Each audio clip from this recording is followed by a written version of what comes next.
देखो क्लास, आज मैंने आपको क्लास 7th में कुछ डिग्रीज अलजेब्रिक एक्सप्रेशंस के बारे में बताया था।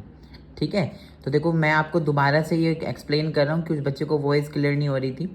तो मैंने आपको बताया था, देखो यहाँ पर क्या होता है, अलजेब्रिक एक्सप्रेशंस के अंदर हमारी कुछ कोफिशिएंट्स वैल्यू होती हैं, कुछ वेरिएबल्स होते हैं और कुछ कॉन्स्टेंट होते हैं। कोफिशिएंट किनको बोलते हैं हम लोग? कोफिशिएंट होते हैं जो किसी चीज़ का मल्टीपल होता है, वो हमेशा कोफिशिएंट होता है। वेरिएबल होता है जैसे एक्स वाई जेड, आपके सभी वेरिएबल टर्म्स होती हैं। और कांस्टेंट वैल्यू होती है जिसको आप चेंज ही नहीं कर सकते, है ना। वेरिएबल टर्म्स की तो वैल्यू बदलते रहोगे तो आपका आंसर चेंज होता रहेगा, बट जो कांस्टेंट वैल्यू होती है उसकी सेम वैल्यू वही की वही रहेगी। कोफिशिएंट किसको बोलते हैं? The number expressed in figures. जो भी नंबर कोई एक्सप्रेस करता है अपने आप को फिगर्स की फॉर्म में, उसे कोफिशिएंट बोलेंगे।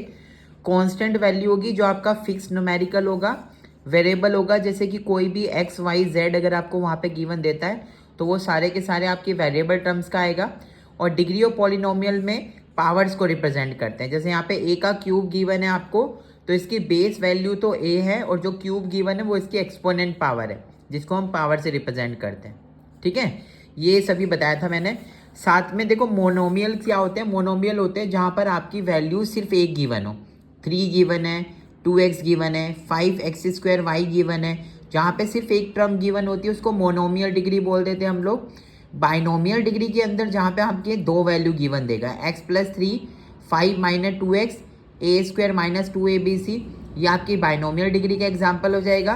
ट्राइनोमियल में क्या होता है कि जहाँ पे अलजेब्रिक एक्सप्रेशंस के अंदर आपको 3 वैल्यूज गिवन दे दे।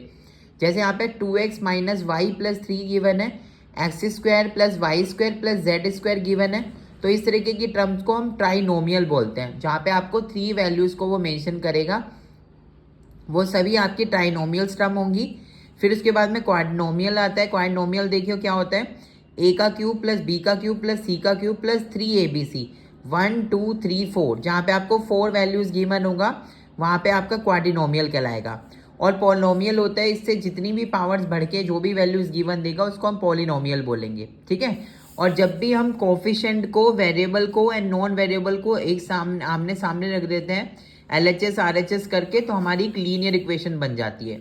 लीनियर इक्वेशन को जब भी हम सोल्व करते हैं तो लीनियर इक्वेशन सोल्व करने के लिए हमारे पास में x या y की कोई भी एक कांस्टेंट टर्म गिवन होगी, जहां पर हम उसकी वैल्यू को पुट करके वहां पे लेफ्ट हैंड साइड को राइट हैंड साइड के इक्वल कर देते हैं। वो हमारी लीनियर इक्वेशन बन जाती है, क्योंकि लीनियर इक्वेशन को सोल्व करने के लिए जो भी कोई कांस्टेंट वैल्यू आपको गिवन होगी उसकी वैल्यू पुट करने पर आपका आंसर जो होगा वो LHS RHS के इक्वल आ जाएगा। ठीक है, यही कराया था मैंने आपको।